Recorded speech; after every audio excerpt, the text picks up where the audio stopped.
Welcome to my best of 2013. Now, there's going to be a hell of a lot of shameless plugging on this video, so I apologise. I'm going to end up just saying, oh yeah, these are what I've already reviewed, so I apologise.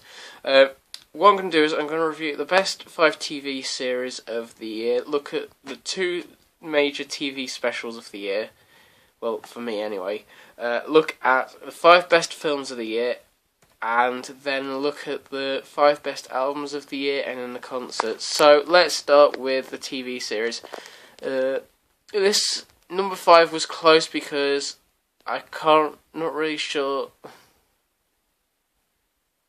I really don't know how to explain it. Both of the series were not that special. But 6 and 5. I'm going to have to give it to Doctor Who Series 7 Part 2.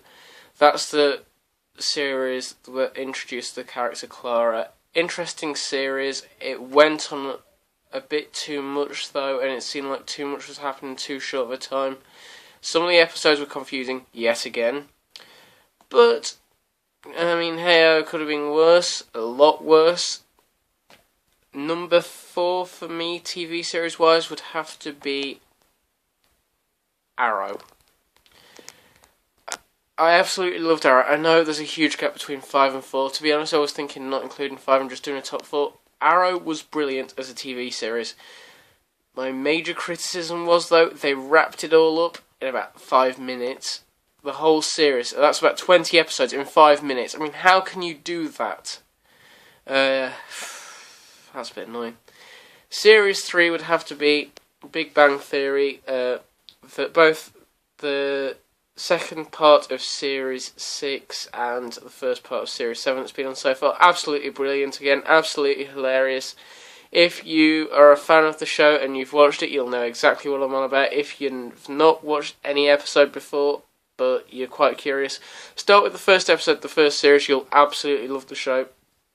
It was a bit close between my 2 and 1 as well. So, 2, I'm going to have to go with American Horror Story, Series 2 Part 2, and Series 3 Part 1 so far. It's been gory, it's been violent, it's been shocking at times, it's been brutal, but it's been absolutely fun. The cast are absolutely brilliant, and I couldn't think of anyone, no one could have played them better. It's fun watching the same cast as different characters in different series, and they are all absolutely brilliant. Now, my TV series of the year has to go to one that a lot of people loved and watched.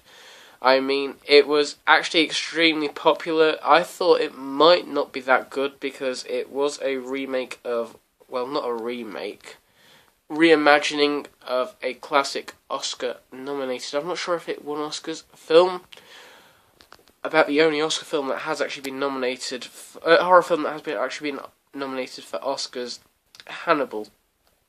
If you've not watched it and you're a horror fan, you need to watch it. It's absolute genius. And the cast are perfect, the scripts are perfect, and it's just one of the most brilliant TV shows that you will ever see. My not TV series of the year, basically my least favourite series, was Walking Dead Series 3 Part 2. That was awful. How could they make it so abysmal? It was, from start to finish, it was boring, and I haven't actually watched Series 4 yet because of how bad that was. I mean, it was bad from start to finish. If Series 4's not much better, I doubt I'll be watching Series 5. It was so boring. So, films. Where do we start? Number 5. Remake of the horror classic, which I wasn't expecting to be as good as it was, but it was still pretty good, is the absolute gore fest that was the remake of The Evil Dead. Yes, I know I've reviewed it. If you want to know about it, watch the review. I don't know how long ago I reviewed it now. Absolutely love the film. It's at 5 because of the high calibre of the films from this year. I mean, you had so many good films out this year. It's unbelievable. Another one, number 4. I know I've reviewed it as well, and it's probably my favourite review that I've ever actually done. Is the zombie film which starred Brad Pitt. It is World War Z. Now, absolutely genius film. If you've not seen it and you love zombies, go and watch it. You need to watch it. It is genius from start to finish, and it's so much better. It's released on the same film production company as Killing Them Softly, which was awful. It is a million times better than that. Sure, the zombies a couple of times don't look real because they aren't. Sorry about that. But you need to watch it. Number 3. This is a tough choice between the top 3. This is number 3 because of the 2 films that were 1 and 2, and that was hard to choose between them as well. This is the Superman reboot, starring Henry Cavill, Russell Crowe, amongst other people, Kevin Costner, and it was Man of Steel. Once again, we already reviewed this. Go and check out the review if you want to, but it shows that DC Comics do make the superior films to Marvel Comics. I'm sorry to the people who love Iron Man, Thor, but the Dark Knight trilogy was probably the greatest comic book trilogy of all time, and this one day will match it, especially with Batman of Steel coming out. Yes, I'm still calling it that. Number 2 is one that hasn't actually come out on DVD yet, and is out in February time. It was the absolutely brilliant How I Live Now. Once again, already reviewed it. If you want to know more about it, watch my previous review. But the fact that it actually shocked me, I hadn't actually watched any trailers for it, and it shocked me from start to finish. Oh my goodness, it was controversial, and it was an extremely fun film to watch at the same time because it actually kept me interested. My top film, I believe I'm quoted as saying this is probably going to be my film of the year as soon as I put the review up for it, and that was back in August? No? July even? Absolutely terrifying, and still as genius as it was back then. The Conjuring, yes, already reviewed it. Watch it if you want to know more. It's a shame that James Wan says he isn't going to be directing any more horror films, because that was perhaps one of the most brilliant films I have seen all year. Actually, all time. It's in my top favourite 3. No, it's 4th. Absolutely scary and absolutely edgy to see. Now, I'm going to do a couple of, well, actually 3 honourable mentions now. Just to the 2, actually.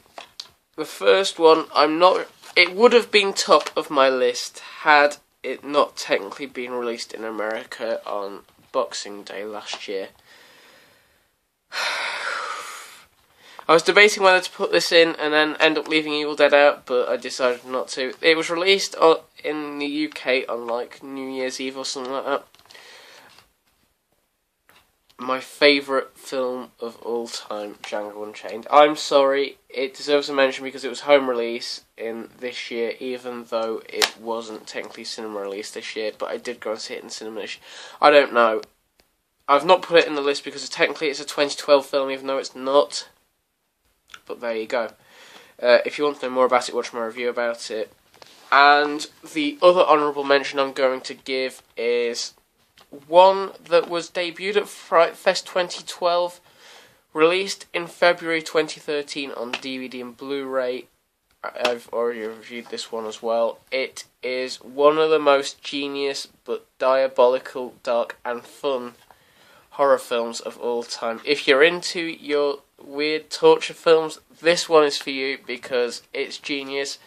It is the absolutely brilliant American Mary, directed by Soska Twins. If you don't know who they are, they also directed Dead Hooker in a Trunk, and they've got See No Evil 2 coming up, amongst the ABCs of Death 2, and I believe it's called XX, which is an anthology set for just women. So it's going to be women directors, women main cast, which sounds extremely interesting. If you've not seen this, you need to watch it because it's bloody, it's violent, and it's absolutely genius. I know I missed this out. The TV specials, there was 2 main ones this year. I'm only going to talk about them for a couple of seconds. It's close to call which one was my favourite one, but I think I would have to say my second favourite one was the IT Crowd one. It seemed a bit too long. I should have just done like 3 episodes instead. But the game board, the Ross's Online game board show called Game Board. Probably the funniest TV moment of the year, if not ever. And I think it's going to be an episode that no one ever forgets. My first top TV special of the year was obviously Doctor Who, Day of the Doctor. Absolutely genius, and quite a lot of plot holes in this. I know I'm not the only one who found the plot holes in it, but nevertheless, one of the most anticipated TV specials of all time, if not the most anticipated TV special of all time, watched by millions across the globe, and it was special. It was one of the most special things, TV specials we've ever seen. God, that sounded awful. But yeah, if you're a sci-fi fan and you've not actually watched it, buy it on DVD or Blu-ray and watch it, because you will absolutely love it. Okay, now, I forgot to mention, not film of the year. There's two of them. Pacific Rim, absolutely awful. I hated that film. I'm not going to even go into why. And Sharknado. I'm not even going to go into why about that. Even the name just sounds awful. Sharknado. Just say that to yourself, Sharknado. And they're making a sequel to it. How do you make a sequel to such a bad film, but yet they won't make one to Army of Darkness and to Dread? Logic. Okay, album of the year. This is going to be a hard choice. There's been so many good albums of the year.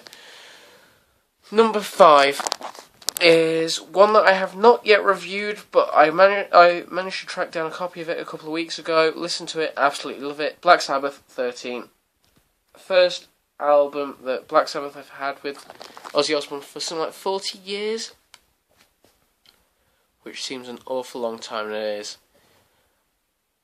Absolutely brilliant. If you've not actually listened to it, listen to God Is Dead and tell me that they are not one of the best metal bands of all time.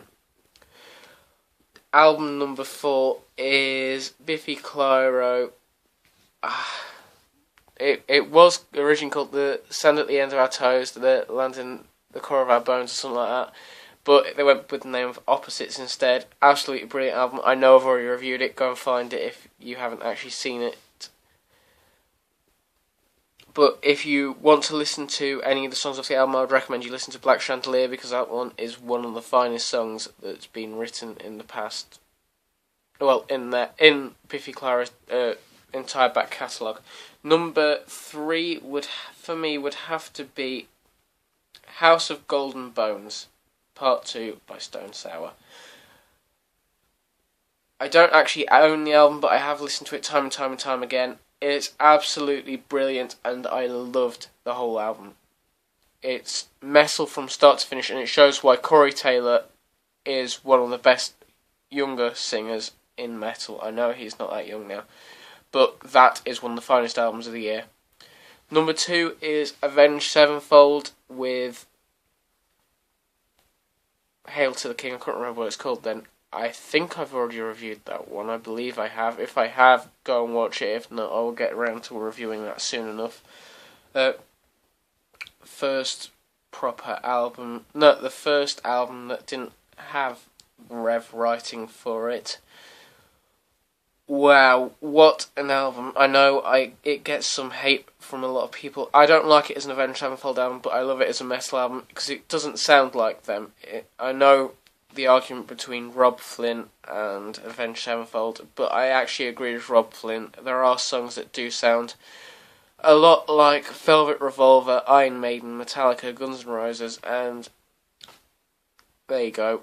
Number 1 is an obvious choice. It is Airborne's Black Dog Barking, probably the finest rock record released since, I want to say, Black Ice in 2008. It's heavy from start to finish. If you get the special edition, it's actually got 3 bonus songs and a bonus live album on it as well.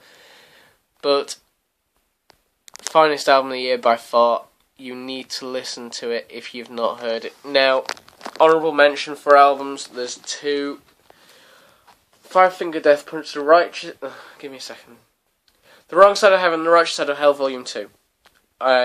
haven't got the first one, and I haven't listened to much of the first one, but this is one hell of an album. Five Finger Death Punch are literally like the modern day Pantera. I know that's going to annoy some people, but they have the same sort of style and the same sort of riffs that they had. My second honorary mention for an album is one from a band that some internet people might know, but 99.99999% of people won't have heard of them. Emperor Chung. Yes, it's the Emperor Chung album. I will get around to reviewing this as well. It's absolutely brilliant. If you like rock music, you need to check them out. They will be big one day. They will be huge. Not Album of the Year 2013 goes to two of them. Megadeth Super Collider. It's awful compared to 13 and Endgame, and they shouldn't have really made that. And I know this is going to get a lot of hate from people if they've still managed to watch through all 16 minutes so far. Bring Me the Horizon, Sempiternal, or however the hell you say it. It's an awful album because it's a blatant copy of There Is a Hell, Believe Me, I've Seen It, There Is a Heaven, Let's Keep It a Secret. If you listen to it, there's some of the songs that even sound the same.